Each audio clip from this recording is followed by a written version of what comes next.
Mrs. Astor, thank you for coming. I'm delighted to see you.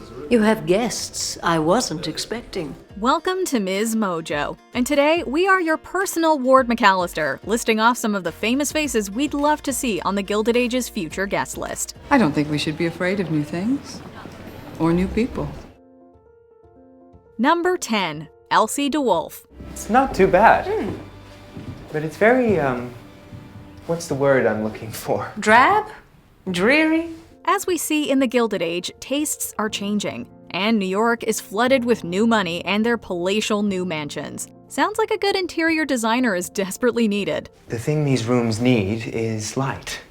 More light and more space. That's what we have to figure out. Alas, Elsie DeWolf, the woman that the New Yorker credited as the inventor of that profession, hadn't gotten to work yet. In the 1880s, she was making inroads as an actress. However, her impeccable taste, society connections, and friendship with architect Stanford White would eventually lead to a career transition and widespread renown. White has already appeared on the show. It would be easy for him to introduce Elsie to Larry Russell, who is at the start of his own architecture career, laying the groundwork for a fruitful future collaboration. I should be honored, of course. I hope it's a success. Number 9. Nelly Bly. When it comes to her writing career, Peggy Scott doesn't hide her lofty ambitions. Short stories, articles, and I hope one day to write a novel. How ambitious. Some may think it far-fetched.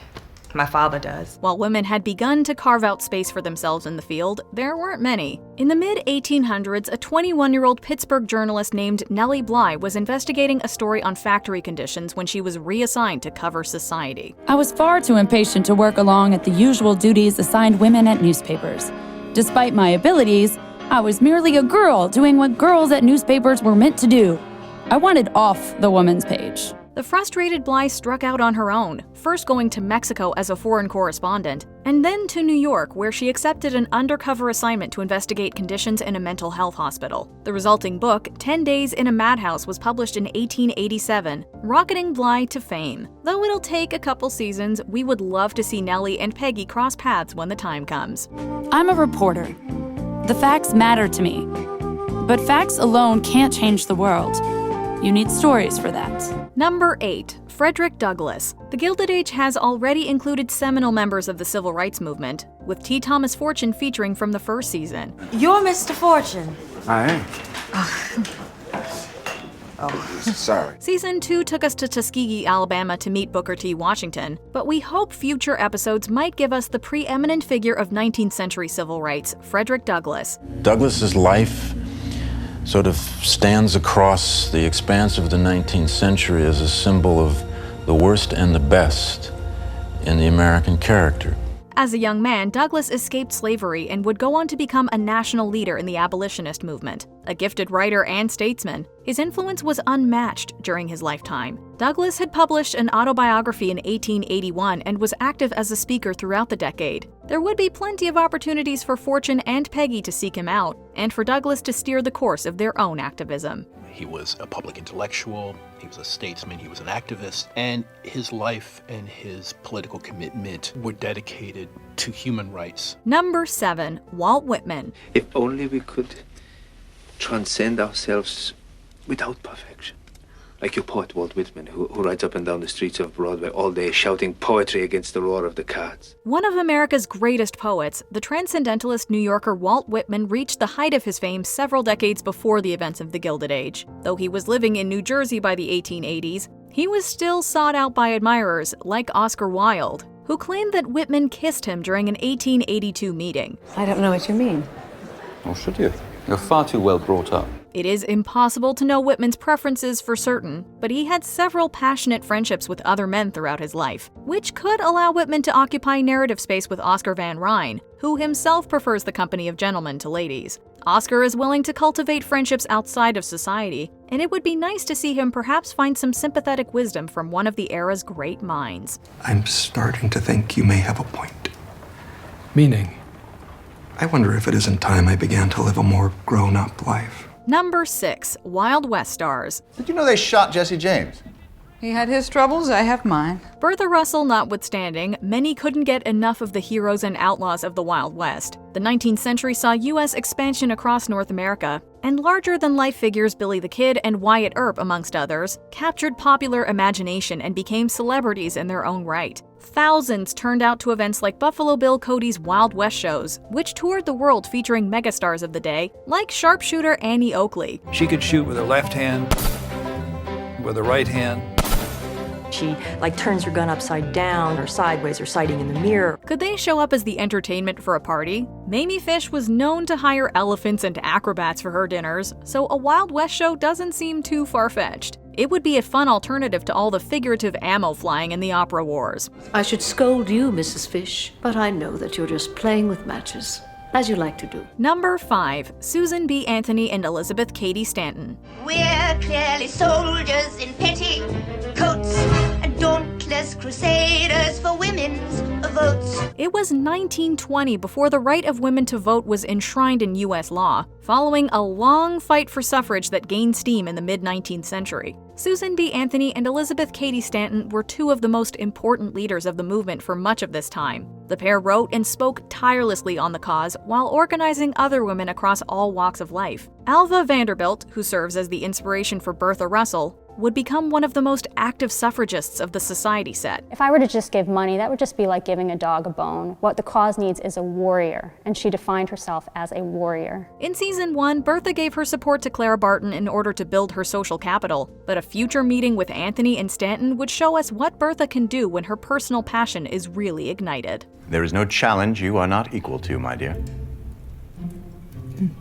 Number 4. Harriet Tubman. I reasoned that there was one or two things I had a right to. Liberty or death. If I couldn't have one, I'd have the other. There are surprisingly few depictions of this American hero on film, but the Gilded Age could help address that oversight. Best known for her courageous expeditions to lead enslaved people to freedom, Harriet Tubman also served as a Civil War scout and spy before settling in rural New York. No one had earned their rest more than this woman, but throughout the later years of her life, she took up an activist role in the cause of women's suffrage. Don't ask her if she's a Republican. Well, why should I align myself with either party when I don't have the right to vote? Peggy hasn't really begun to explore this movement so far, but it is the sort of thing we could see her becoming passionate about. Perhaps she'll have an opportunity to meet Tubman while covering a story and become inspired. But then, who wouldn't be inspired by Harriet Tubman? Just the sheer determination of a woman to free people and to go up against all odds and risk her life over and over again. Number 3. Theodore Roosevelt. He comes storming into the refuge, waving his walking stick like a sword, and he's leading this army of lawyers and cops. Who comes walking in? Well, you know, your friend. Him.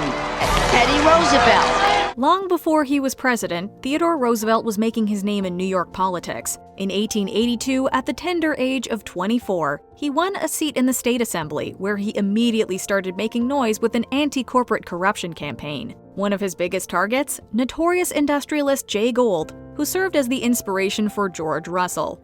Oh, I see how it is. You are St. Michael with a flaming sword, and I am just a greedy robber baron. You use the phrase, not I. George's willingness to engage in shady business practices and union-busting measures would be in direct opposition to Theodore Roosevelt's positions. Having once stated, quote, "I always believe in going hard at everything," we can only imagine how Roosevelt would come at George. Meanwhile, George has proven to be clever and ruthless at getting his own way. Sounds like a face-off we'd be dying to see. I'm afraid you must face the music. My secretary will see you out. Number 2. Nicola Tesla. This is the age of achievement, Mr. Russell. An age when anything is possible. I like that. And I will remember it. In season 1, we saw Thomas Edison's awe-inspiring 1882 illumination of New York City recreated. Less than 2 years later, his eventual rival Nikola Tesla arrived in New York. Tesla briefly worked for Edison before abruptly quitting to pursue his own inventing. And as of spring 1885, he was applying for patents. Bet he could use an assistant. What do we have here, John? My broken alarm clock? Are you attempting to repair it? Not exactly.